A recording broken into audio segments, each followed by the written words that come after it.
తెలంగాణ వ్యాప్తంగా రేపు జరగనున్న మున్సిపల్ ఎన్నికల కౌంటింగ్ పైనే సర్వత్రా ఆసక్తి నెలకొంది.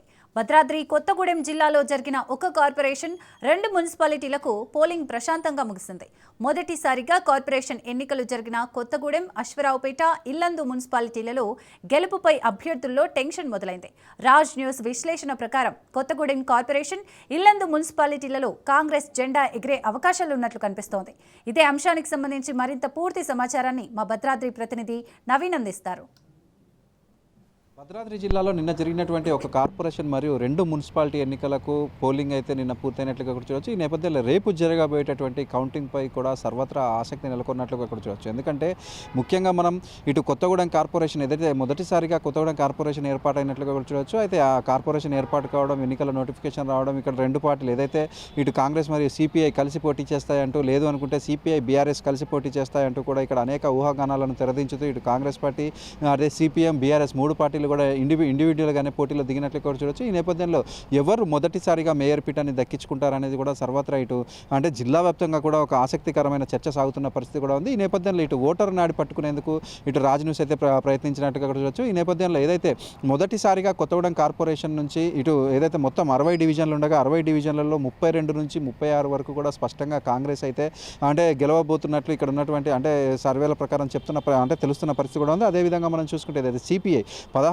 నుంచి 19 స్థానాలకు సిపిఐ పార్టీ ఇక్కడ అభ్యర్థులను గెలుపొందే అవకాశం ఉన్నట్లుగా కూడా చూడవచ్చు. అదేవిధంగా మనం చూసుకుంటే బీఆర్ఎస్కి 6 నుంచి 9 సీట్ల వరకు కూడా ఆ డివిజన్లలో అయితే బీఆర్ఎస్ అభ్యర్థులు వారి విజయకేతనాన్ని ఎగరవేయనున్నారు. అదేవిధంగా మనం ఇండిపెండెంట్ 1 నుంచి 2 వరకు మాత్రం ఇండిపెండెంట్ అభ్యర్థులు కూడా గెలుపొందే అవకాశం ఉన్నట్లుగా కూడా చూడవచ్చు. ఈ నేపథ్యంలో మనం చూసుకుంటే ఏదైతే స్పష్టంగా అంటే ఖచ్చితంగా మనం చూసుకుంటే ఇక్కడ నుంచి కాంగ్రెస్ పార్టీ అభ్యర్థిగా ఉన్నటువంటి వ్యక్తి మేయర్గా ఎన్నుకోబడే అవకాశాలు ఉన్నట్లు స్పష్టంగా కనిపిస్తున్న పరిస్థితి కూడా ఉంది. ఇటు సిపిఐ మరియు బీఆర్ఎస్ ఇండిపెండెంట్లు ఒకవేళ కలిసిన అంటే మేయర్ అభ్యర్థిని ఫామ్ చేస్తారనేది ఒక ప్రశ్నార్థకంగా మారిన అంటే ప్రశ్నార్థకంగా ఉందని కూడా చూడొచ్చు.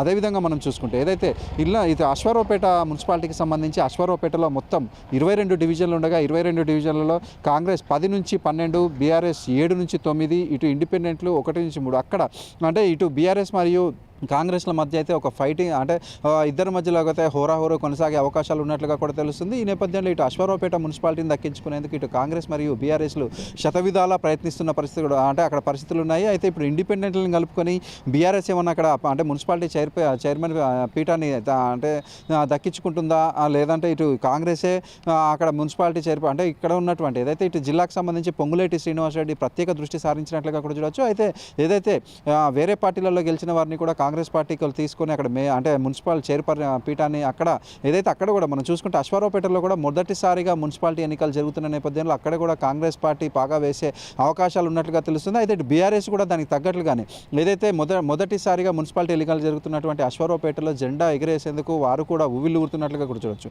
మనం ఇప్పుడు ఇల్లందు మున్సిపాలిటీకి సంబంధించి మొత్తం 24 డివిజన్ అక్కడ వార్డులు ఉండగా దాంట్లో కాంగ్రెస్ పార్టీ 12 నుంచి 16 స్పష్టమైనటువంటి ఆధిక్యంతో అంటే అక్కడ కాంగ్రెస్ అభ్యర్థులు గెలవబోతున్నట్లు మనకు సమాచారం తెలుస్తుంది. బీఆర్ఎస్ 2 నుంచి 5కే మన 5 వార్డులలోనే పరిమితం అయ్యే అవకాశం ఉంది. సిపిఐ పార్టీ 1, ఎన్డీ పార్టీ 1, ఇండిపెండెంట్లు ఒకరు గెలిచే అవకాశం ఉన్నట్లుగా మాత్రం మనకు తెలుస్తున్న పరిస్థితి కూడా. అంటే ఇల్లందులో కూడా స్పష్టంగా మనం చూసుకుంటే ఇల్లందు మేయర్ పీఠాన్ని ఖచ్చితంగా కాంగ్రెస్ పార్టీ అభ్యర్థులే ఇల్లందులో వచ్చేసి మున్సిపల్ చైర్మన్ పీఠాన్ని ఇటు కాంగ్రెస్ పార్టీ అభ్యర్థులే పొందే అవకాశం ఉన్నట్లుగా కూడా తెలుస్తుంది. అయితే ఇప్పుడు మనకు జరిగినటువంటి ఒక కార్పొరేషన్ 2 మున్సిపాలిటీలలో కొత్తగూడెం మరియు ఇల్లందుకు సంబంధించి స్పష్టంగా కాంగ్రెస్ పార్టీ దాని జెండా అంటే కాంగ్రెస్ పార్టీ జెండా ఎగరనున్నట్లయితే మనకు సమాచారం తెలుస్తుంది. అయితే అశ్వరావుపేటలో మాత్రం ఇటు కాంగ్రెస్ పార్టీకి మరియు బీఆర్ఎస్ పార్టీకి మధ్యలో మాత్రం హోరాహోరీ తప్పేదిలా అనిపించట్లేదు. మొత్తంగా మనం చూసుకుంటే మున్సిపాలిటీ ఎన్నికలు ముగిశాయి. రేపు జరగబోయేటటువంటి కౌంటింగ్కు సంబంధించి మొత్తంగా అయితే అందరూ ఆసక్తిగా ఎదురు చూస్తున్నారు.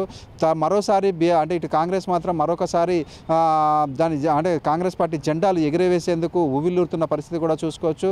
ఇటు బీఆర్ఎస్ పార్టీ కూడా కొన్ని చోట్ల ఆశించిన స్థానాలలో గెలుపొందితే మాత్రం ఖచ్చితంగా ఇటు మేయర్ పీఠానికి మాత్రం వారు కూడా ఆశావాహులుగా వచ్చే అవకాశం ఉంటుంది. అయితే అంటే ఓటర్ నాడి ఏదైతే ఇప్పుడు చివరి వరకు కూడా తెలుసుకునే ప్రయత్నం అయితే చేశారు. కానీ ఏదైతే అక్కడ లోపలికి వెళ్ళాక దాని ఓటరు ఏ పార్టీకి గుర్తుపై ఓటు వేస్తారనేది మనకి రేపు రిజల్ట్తో తెలుస్తుంది. ఒకవేళ ఇటు సిపిఐ మరియు కాంగ్రెస్ కొట్టుకొని బీఆర్ఎస్కి ఏమైనా లాభం చేకూరిందా లేదనేది కూడా మనం రేపు వచ్చే ఎన్నికల్లో అయితే రేపు వచ్చే రిజల్ట్లు అయితే మనం చూడొచ్చు. కెమెరామెన్ మధుతో నవీన్, రాజ్ న్యూస్, భద్రాద్రి జిల్లా.